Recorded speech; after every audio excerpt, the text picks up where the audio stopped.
Bonjour amis sportifs, fans de Ronaldinho et amateurs de Bernardino. Je suis heureux de vous retrouver sur la web TV du FC Écublens pour notre émission d'avant-saison, le Mercato. Aujourd'hui, j'ai le plaisir de vous présenter la 5e recrue écublanaise. Il est brésilien. Il nous vient direct du FC Romand et en plus, il a le rythme dans la peau, à ce que je sache, hein, c'est bien juste. Un peu quand même, ouais. Salut Samuel Heredia et bienvenue au FC Écublens. Salut Hervé, bonsoir. Première question qui me trotte à l'esprit, à quand un carnaval de Rio, mais à Écublens? Bon, en fait, j'ai déjà demandé au syndic, tout est bon, mais il faut que tu te mettes en string et puis que tu sois d'accord aussi. Moi, il n'y a aucun souci, hein. On l'a fait contre Nantes d'ailleurs, quand on a joué en coupe, donc comme tu veux. Ah bah parfait alors, l'année prochaine. Ça marche, l'année prochaine, c'est noté. Hein. Nickel. Donc, afin que les internautes sachent qui est vraiment Samuel, voici quelques questions d'ordre personnel. Donc, qui es-tu, Samuel? Alors, je m'appelle Samuel Alves Heredia, je suis brésilien, j'ai 22 ans, je suis en couple, donc pas célibataire. Important, hein. Important de préciser, parce qu'après sinon j'ai des problèmes. Et bah, je suis logisticien, je vais finir mon apprentissage et je travaille à la ville de Lausanne. Qu'est-ce que tu fais généralement après un match? J'aime bien aller me poser avec les potes à la buvette, boire une petite bière. Sinon, si c'est samedi, pourquoi pas sortir un peu aussi. Quelle était ton idole de jeunesse? Mon idole c'était Ronaldinho, Ronaldo. J'étais vraiment lié au foot quand même. Quel est ton petit péché mignon en termes de nourriture? Alors ça, je suis un peu gourmand. Je vais dire le sucre, tout ce qui est sucré. On va dire ça comme ça, des petites conneries quoi. D'accord, les strings justement, qu'on peut manger. Voilà, la fraise, ouais. Ah c'est bon, c'est là. Ça tu connais bien. Oh. Est-ce que t'en as mis déjà ou bien pas? Non, j'ai déjà enlevé, ouais. D'accord. Si tu étais une fille, quel est le plus bel homme du vestiaire écublanais? Alors, c'est une question très difficile. C'est un peu gay comme question, j'avoue. Mais voilà, pour pas avoir des problèmes, bah, je vais dire Yves. Pourquoi? Comme ça, on reste dans le neutre, tu vois, un peu dans le neutre. Justement, en préambule, tu nous as annoncé que tu étais en couple. Mais avec cette relation, ta carrière footballistique est terminée. Hein, je me trompe, t'es foutu, non? Non, pas du tout. Je trouve que être en couple quand t'es avec la bonne personne, c'est super. On peut faire pas mal de choses qui nous plaisent. Et puis, je trouve qu'on grandit ensemble. Et puis, voilà. Mais le jeu des passes est interdit. Non. Allez, j'arrête de t'embêter, Samuel. Après avoir magnifiquement passé les questions d'échauffement, nous allons aborder le sujet qui nous intéresse quand même le plus. Hein. Samuel, est ton parcours footballistique.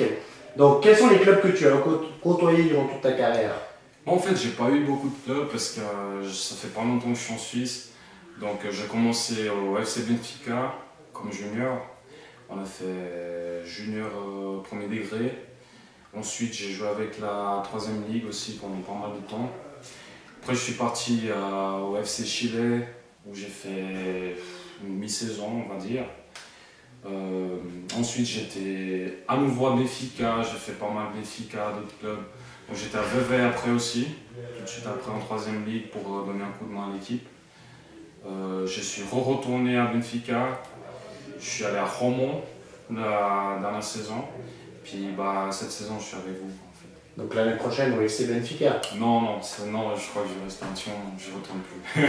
C'est promis, en plus c'est des rivaux. Justement, pourquoi avoir signé au FC Écublens?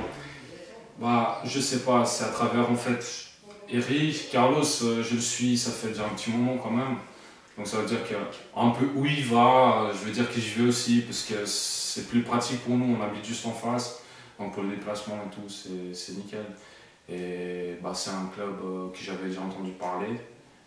Et voilà, je voulais essayer un club dans la région avec une petite histoire quand même, enfin une histoire déjà ancienne.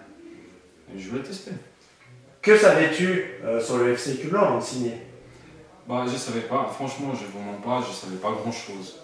Je savais juste par nom, en train de parler, bah, on était presque dans le même groupe, enfin, on était dans la même région. Donc j'ai entendu parler pas mal de fois de ces clubs. Et, bah, à travers Eric, vu qu'il a joué la saison passée ici, Il nous a dit que c'était vachement bien, l'ambiance et tout, toutes les structures. Donc je me suis dit, pourquoi pas. En plus, c'est près de la maison comparé à Ramon. Je veux dire, ça vaut la peine. Ça fait une sacrée différence. Ah, quand même, ouais, tout à fait. Écoute, avec une préparation estivale en demi-teinte, que penses-tu de tes nouveaux coéquipiers? Je trouve qu'on a une équipe vraiment très belle, une très belle équipe. Je trouve qu'on est surtout des potes, quoi. Enfin, on a toujours la troisième mi-temps, on finit les entraînements, on va boire une bière, ça c'est très important. Je dis pas on boit une bière, je dis boire un verre en général, à bon entendeur. Mais je veux dire, c'est fondamental aussi avoir une bonne ambiance, c'est le 70%, on va dire. C'est vraiment important. Et puis comme ça on se soutient, on s'engueule pas, et c'est comme ça qu'on va aller loin, je trouve. Dernière question pour toi, c'est un petit peu un classique, donc un petit pronostic sur cette saison, le classement. Vu le premier match qu'on a fait, je ne me base pas sur les matchs amicaux, ça pour moi je m'en fous, parce qu'on était en train de tester l'équipe. Contre Bavois, on a fait un très bon match, moi je trouve quand même, à part 2-3 petites erreurs, c'était capital. Je dirais milieu du classement, modestement, ouais. Mais milieu de classement, moi je pense pas qu'on va faire l'ascenseur, je pense pas qu'on va redescendre. Avec l'équipe qu'on a et puis avec la motivation qu'on a, je trouve qu'on restera. Ben, je te remercie en tout cas Samuel d'avoir répondu franchement à ces questions. Maintenant, sache qu'on va passer à un petit thème que tous les internautes adorent. Hein. J'ai même eu un appel aujourd'hui du Groenland par rapport à ça, où ils étaient heureux de nous voir chanter. Donc on va te laisser le micro, la parole, pour la petite chanson de fin d'interview. D'accord, bah, ça ne me dérange pas, je vais chanter en brésilien, je suis plus à l'aise. Donc, O que eu mais quero é te dar beijo e o seu corpo acariciar. Você bem sabe que eu te desejo, está escrito no seu olhar. O teu sorriso é paraíso, onde contigo eu queria estar. Ai, quem me dera se eu fosse o céu, você seria o meu luar. Eu te quero só pra mim, como as ondas são do mar. Não dá pra viver assim, querer sem poder te tocar. Eu te quero só pra mim. Merci Samuel, en tout cas pour cette magnifique chanson. On se réjouit de pouvoir participer au carnaval de Rio à Écu Blanc. Avec plaisir. Ça marche. Donc, mesdames, messieurs, nous arrivons tristement au terme de cette émission. Nous vous remercions d'ores et déjà de l'avoir suivi. Samuel, on te souhaite plein de courage, plein de réussite dans ton nouveau challenge. Merci. En tout cas, on espère que tu nous fasses vraiment un gros bloc, que tu sois le monstre défensif, on dira, de cette défense. On va y essayer. Mais dans la défense, hein. On est en défensif. Je peux monter de temps en temps. Oui, d'accord. Donc, mesdames, messieurs, l'aventure continue.